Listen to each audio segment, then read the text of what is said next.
Okay, guys, so when you're solving a rational equation, you've got to clear the denominators because we can solve this if there's not fractions.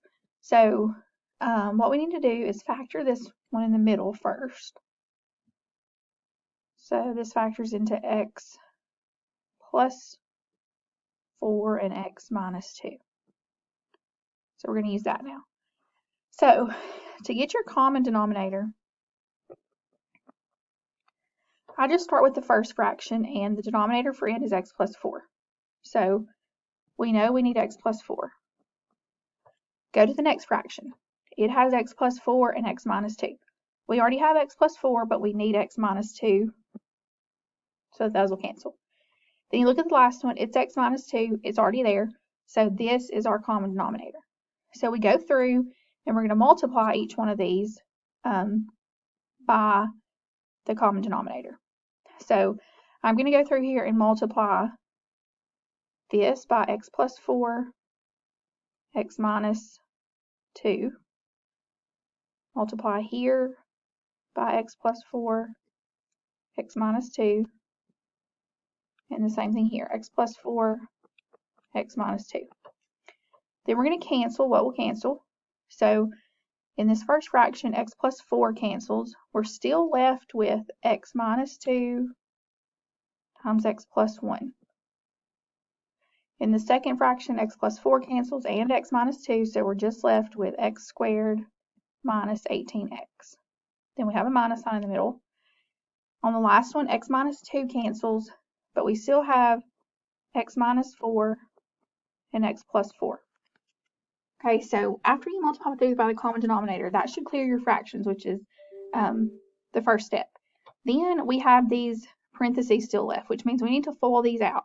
So I'm going to FOIL this, and I get x squared plus 1x minus 2x minus 2. We don't need to do anything to x squared minus 18x minus. Then this needs to go in parentheses because you're going to have to distribute that negative at the end. So if you multiply x minus 4, x plus 4, we get x squared plus 4x minus 4x minus 16. Then I'm going to go ahead and combine like terms on the left side. So I can combine these two. So we have x squared minus 1x or x minus 2.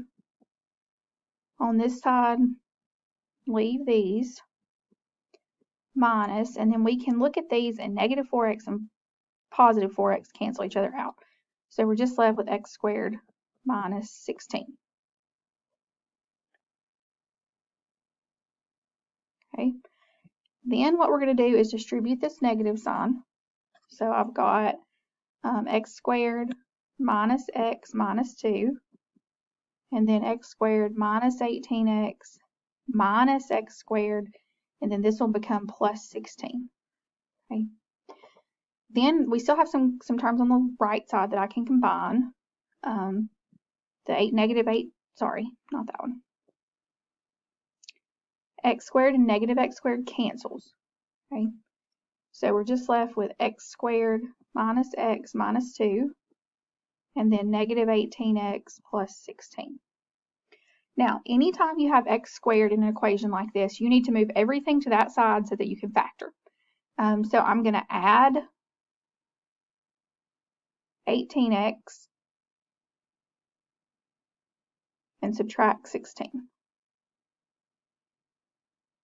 Okay, so we've got x squared, negative x or negative 1x plus 18x is 17x. And then negative 2 and negative 16 gives me negative 18. And these cancel out on this side, so it's equal to 0, which is what you want to be the case. The last thing we need to do is factor this. So what multiplies to give us negative 18 and adds up to 17. So that's going to be a positive 18 and a negative 1. Okay, set both of those equal to 0. Subtract 18 here. So we get x equals negative 18. And add 1 over here and we get x equals 1. Okay, So our two answers that we got are negative 18 and 1. So I'm going to go back up to the top because the last thing you need to do is make sure that doesn't make the denominator equal 0. Okay. So if we look at these denominators, x plus 4, and then we had x plus 4, x minus 2, x minus 2.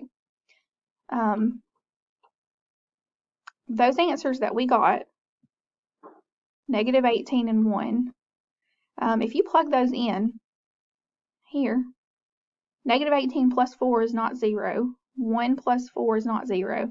Same thing with these other ones. So that means that those answers are good.